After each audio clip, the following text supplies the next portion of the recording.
თამარის დასახლებაში ბარაკის ტიპის სახლებში მცხოვრებმა 55-მა ოჯახმა საპროტესტო აქცია მერიის წინ გამართა. ისინი მერთან შეხვედრას და საცხოვრებელი ფართით დაკმაყოფილებას მოითხოვდნენ. მათი განცხადებით 70 წელია გაუსაძლის პირობებში ცხოვრობენ და მიუხედავად არაერთი დაპირებისა, პრობლემის მოგვარება ვერცერთმა ხელისუფლებამ ვერ შეძლო. აქციის მონაწილეები ფართით დაკმაყოფილებას მათივე უბანში მშენებარე კორპუსში ითხოვენ. 2008 წელს დაგვირიგდა მემორანდუმები ხელშეკრულებები ბინებით დაკმაყოფილების თაობაზე. დღემდე არანაირი არც პასუხი, არც მოკითხვა, არც დაკმაყოფილება და ვთხოვულობთ ქალაქის მერთან შეხვედრას, გაგვარკვიოს ერთხელ და სამუდამოდ გვეკუთვნის თუ არა ნორმალური ცხოვრება 21 საუკუნეში. ვინმე შეგხვდათ ამ ხნის განმავლობაში?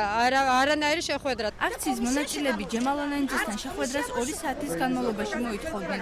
დაცვის თანამშრომლების განცხადებით იგი შენობაში არ იმყოფებოდა, თუმცა აღმოჩნდა, რომ მერი ამ დროისთვის საკრებულოში წიგნის პრეზენტაციას ესწრებოდა. ბარაკებში მცხოვრებლებს 2008 წელს გაფორმებული მემორანდუმი აქვთ, რომლის თანახმადაც ყოფილი მერი რობერტ ჩხაიძე ოჯახებს ახალი საცხოვრებლით დაკმაყოფილებას პირდებოდა. მესამე მთავრობის ხელში ვართ უკვე ჩვენ. აბაშიძის დროს იყო გვაძლევდნენ ბინებს. წავიდა აბაშიძე, მოვიდა სააკაშვილი, ოჯახებში ყავდა შემოსული და გვითხრა ბათუმი ბარაკების გარეშე. აუცილებლად ეს ბინები, რომელიც შენდება თამარის დასახლებაში და უკვე მშენებარე დამთავრებულია, შიდა სამუშაოები მიმდინარეობს, ის იყო ჩვენი. ეხლა წავიდა სააკაშვილი და წავიდა ეს ბინებიო. დაჟინებული მოთხოვნის შედეგად აქციის რამდენიმე მონაწილე შეხვედრაზე საკრებულოს თავმჯდომარემ თავად შეიყვანა, რომელსაც მოგვიანებით ქალაქის მერიც შეუერთდა. საკრებულოს თავმჯდომარის განცხადებით ოჯახებს ფართს თამარის დასახლებაში ვერ გადასცემენ, რადგან კორპუსები მათ ბალანსზე არ არის.